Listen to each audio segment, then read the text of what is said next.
പരമ്പരാഗതമായി ഇസ്രായേലിൻ്റെ ഏറ്റവും വലിയ സഖ്യകക്ഷികളായിരുന്ന Britain, Australia, Canada, Portugal, France എന്നീ രാജ്യങ്ങൾ ഫലസ്തീനെ ഒരു സ്വതന്ത്ര രാഷ്ട്രമായി ഔദ്യോഗികമായി അംഗീകരിച്ചിരിക്കുന്നു.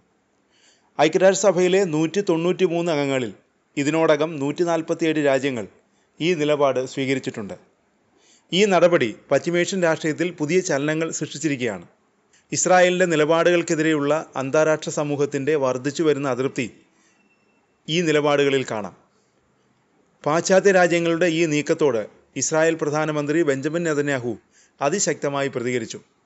ഫലസ്തീൻ രാഷ്ട്രം സംഭവിക്കില്ല എന്ന് അദ്ദേഹം പ്രഖ്യാപിച്ചു. ഒക്ടോബർ 7 ആക്രമണത്തിന് ശേഷം ഫലസ്തീൻ രാഷ്ട്രത്തെ അംഗീകരിക്കുന്നത് തെറ്റുകൾക്ക് നൽകുന്ന വലിയ പ്രതിഫലമാണെന്നും അദ്ദേഹം ആരോപിച്ചു. ദേശീയ സുരക്ഷാ മന്ത്രി ഇറ്റാമർ ബെൻഗുർ, ധനകാര്യമന്ത്രി ബെസലേൽ സ്മോട്രിച്ച് എന്നിവരുൾപ്പെടെ അദ്ദേഹത്തിൻ്റെ സഖ്യത്തിലെ മറ്റ് നേതാക്കൾ വെസ്റ്റ് ബാങ്കിന്മേൽ പരമാധികാരം പ്രയോഗിക്കാൻ, അതായത് വെസ്റ്റ് ബാങ്കിനെ ഇസ്രായേലിനോട് കൂട്ടിച്ചേർക്കാൻ നിർദ്ദേശിച്ചു. ഈ പ്രസ്താവനകൾ സ്ഥിതിഗതികൾ കൂടുതൽ സങ്കീർണമാക്കുമെന്നാണ് നിരീക്ഷകർ കരുതുന്നത്. പാശ്ചാത്യ രാജ്യങ്ങളുടെ ഈ നിലപാട് മാറ്റത്തിന് പിന്നിലെ കാരണങ്ങൾ എന്തൊക്കെയാണ്? ദശലക്ഷക്കണക്കിന് ബ്രിട്ടീഷ് പൗരന്മാർ പലസ്തീൻ ജനതയുടെ അവകാശങ്ങളെ പിന്തുണയ്ക്കുന്നുണ്ടെന്നും അതുകൊണ്ട് പ്രധാനമന്ത്രിക്ക് മറ്റൊരു വഴിയുണ്ടായിരുന്നില്ലെന്നും നിരീക്ഷകനായ മാനുവൽ ഹസാസിയൻ പറയുന്നു. ലേബർ പാർട്ടി അധികാരത്തിലിരിക്കുന്നതിനാൽ പലസ്തീൻ വിഷയത്തിൽ ഒരു നിർണായക ചുവടുവയ്പ് നടത്താൻ അവർ ആഗ്രഹിച്ചു. ഫ്രാൻസ് ഉൾപ്പെടെയുള്ള മറ്റ് യൂറോപ്യൻ രാജ്യങ്ങൾ ഫലസ്തീനെ അംഗീകരിച്ചതോടെ ബ്രിട്ടീഷ് പാർലമെൻറ്റ് അംഗങ്ങളും സർക്കാരിൽ സമ്മർദ്ദം ചെലുത്തി. പലസ്തീനികൾ നേരിടുന്ന അനീതി പരിഹരിക്കുന്നതിൽ ബ്രിട്ടൻ കാലതാമസം വരുത്തിയെന്നും ഒരു പലസ്തീൻ രാഷ്ട്രത്തിൻ്റെ ആവശ്യകത തിരിച്ചറിയാൻ 108 വർഷങ്ങളെടുത്തെന്നും അദ്ദേഹം ചൂണ്ടിക്കാട്ടി. ഗാസയിലെ വെടിനിർത്തൽ വ്യവസ്ഥകൾ പാലിക്കാത്തതിൽ ഇസ്രായേൽ പരാജയപ്പെട്ടതും മാനുഷിക സഹായം അനുവദിക്കാത്തതും ഈ തീരുമാനത്തെ സ്വാധീനിച്ചു. അന്താരാഷ്ട്ര ആഭ്യന്തര സംഘർഷങ്ങൾ കാരണമാണ് കാനഡയുടെ പ്രഖ്യാപനം വൈകിയതെന്ന് മോണ അബു അമാര പറയുന്നു. മുമ്പ് കാനഡ പ്രധാന വിദേശനയ വിഷയങ്ങളിൽ അമേരിക്കയോട് യോജിച്ചു വന്നു.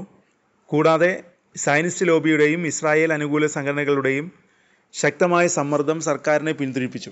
എന്നാൽ ഇപ്പോൾ സാഹചര്യങ്ങൾ മാറിയിരിക്കുന്നു. അന്താരാഷ്ട്ര തലത്തിൽ കാനഡ അമേരിക്ക ബന്ധങ്ങളുടെ വഷളായ അവസ്ഥ കാനഡയെ കൂടുതൽ സ്വതന്ത്രമായ നിലപാട് സ്വീകരിക്കാൻ പ്രേരിപ്പിച്ചു. ആഭ്യന്തരമായി പലസ്തീനെ അംഗീകരിക്കുന്നതിനുള്ള സാഹചര്യം അനുകൂലമായി മാറി. നെതന്യാഹുവിൻ്റെ ആരോപണം അടിസ്ഥാനരഹിതമാണെന്ന് മോണ അബു അമാര പറയുന്നു. ഫലസ്തീൻ പോരാട്ടം മതപരമല്ലെന്നും അത് സ്വാതന്ത്ര്യത്തിനും പരമാധികാരത്തിനും വേണ്ടിയുള്ള പോരാട്ടമാണെന്ന് അവർ വ്യക്തമാക്കി. തൻ്റെ നയങ്ങളെ ന്യായീകരിക്കാൻ നെതന്യാഹു മതത്തെ ഉപയോഗിക്കുന്നു, പ്രശ്നത്തെ ഒരു മുസ്ലിം ജൂത പ്രശ്നമായി അവതരിപ്പിക്കാൻ ശ്രമിക്കുന്നുവെന്ന് അവർ ആരോപിച്ചു. എന്നാൽ ലോകമെമ്പാടുമുള്ള പലസ്തീൻ അനുകൂല പ്രകടനങ്ങൾ കാണിക്കുന്നത് ഇത് വംശഹത്യയും അധിനിവേശത്തിനുമെതിരായ ഒരു ആഗോള നിലപാടാണെന്നാണ്.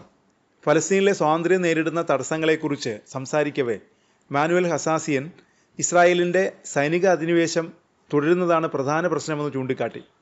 വെസ്റ്റ് ബാങ്കിലും ജെറുസലേമിലുമായി 96 ചെക്ക് പോസ്റ്റുകൾ പലസ്തീൻ സമൂഹത്തെ വിഭജിക്കുന്നു. കൂടാതെ ഇസ്രായേലിൻ്റെ ഈ 1 പദ്ധതി ദുരാഷ്ട്ര പരിഹാരം അസാധ്യമാക്കുന്നുവെന്ന് അദ്ദേഹം പറഞ്ഞു.